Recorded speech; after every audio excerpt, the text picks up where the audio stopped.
Hi friends, வணக்கம். Welcome to our channel சென்டமேக் success strategy. இன்றைக்கி நம்ம பார்க்க போகிற முக்கியமான வீடியோ என்ன அப்படின்னு பார்த்திங்கன்னா, தமிழ்நாடு இன்ஜினியரிங் அட்மிஷன் 2024 ரிலேட்டடான ஒரு வீடியோ தான். வீடியோவில் எதை பற்றி பார்க்க போகிறோம் அப்படின்னா, நமக்கு இப்போ இன்ஜினியரிங் அட்மிஷன் போடுறது 2 விதமாக போடலாம். ஒன்று கவர்மெண்ட் கோட்டா, அதாவது காமன் இன்ஜினியரிங் கவுன்சிலிங் மூலமாக போகலாம். அப்படி இல்லைன்னா மேனேஜ்மெண்ட் கோட்டா. இந்த கவர்மெண்ட் கோட்டாவில் என்னென்ன பெனிஃபிட்ஸ், மேனேஜ்மெண்ட் கோட்டாவில் என்னென்ன பெனிஃபிட்ஸ், எதை ப்ரிஃபர் பண்ணுறது, எந்த மாதிரி கட் ஆஃப் இருக்கவங்களுக்கு பெஸ்ட்டு அப்படிங்கிற டீட்டெயில் தான் நம்ம இதில் பார்க்க போகிறோம்.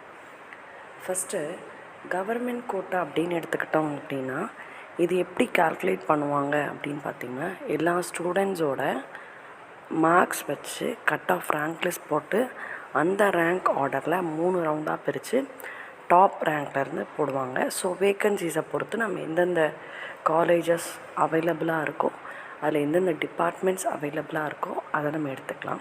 ஸோ இந்த கவர்மெண்ட் கோட்டாவோட பெனிஃபிட்ஸ் பார்த்தோம் அப்படின்னா, இந்த 7.5% ரிசர்வேஷன், அதாவது தமிழ் மீடியமில் படித்த ஸ்டூடெண்ட்ஸ்க்கான ரிசர்வேஷனுக்கு தனியாக சீட்ஸ் கவர்மெண்ட் கோட்டாவில் அலாட் ஆகிருக்கும்.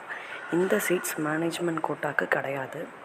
அடுத்தது அப்புறம் ஃபஸ்ட் கிராஜுவேட் ஸ்காலர்ஷிப், அதாவது ஒரு ஃபேமிலியில் நம்ம ஃபஸ்ட்டு கிராஜுவேட்டாக இருந்தோம் அப்படின்னா வருஷம் 25,000 ஆன் த ஹோல் 4 வருஷத்துக்கு 1 lakh ஸ்காலர்ஷிப் கிடைக்கும். இது மேனேஜ்மெண்ட் கோட்டாவில் கிடையாது.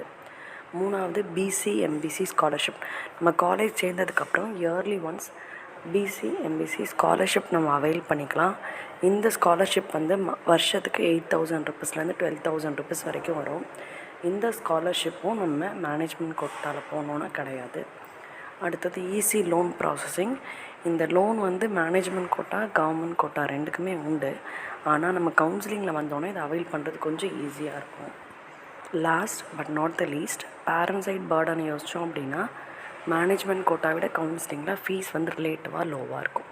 இப்போ இதே மாதிரி மேனேஜ்மெண்ட் கோட்டாவோட பெனிஃபிட்ஸ் என்னென்ன அப்படின்னு பார்த்தோன்னா, ஃபஸ்ட்டு பெனிஃபிட் என்ன அப்படின்னா, நமக்கு பிடிச்சிருக்க காலேஜில் நமக்கு பிடிச்சிருக்க பிரான்ச்சை நம்ம செலக்ட் பண்ண முடியும். கவுன்சிலிங் ப்ராசஸ் வரைக்கும் நம்ம வெயிட் பண்ணணும்னு எந்த விதமான ஒரு அவசியமும் கிடையாது. நம்ம இப்போ ரிசல்ட் வர்றதுக்கு முன்னாடி இல்லை ரிசல்ட் வந்ததுக்கு அப்புறம் கூட நம்ம போய் காலேஜஸில் மேனேஜ்மெண்ட் சீட்டை லாக் பண்ணலாம். அந்த ஃபெசிலிட்டி இருக்குது. அதுக்கப்புறம் நம்மளோட ஊர்லேயே நம்ம பெஸ்ட்டுன்னு ப்ரிஃபர் பண்ணுற காலேஜில் ஈஸியாக நம்ம போய் அட்மிஷன் வாங்கிக்கலாம். ஆனால் கவுன்சிலிங் அது பாசிபிள் கிடையாது. நம்ம போகிற அன்னைக்கு அது வேக்கன்சி இருந்தால் மட்டும்தான் நம்மளால் அவைல் பண்ண முடியும். ஸோ இதுதான் ப்ரோஸ் அண்ட் கான்ஸ்.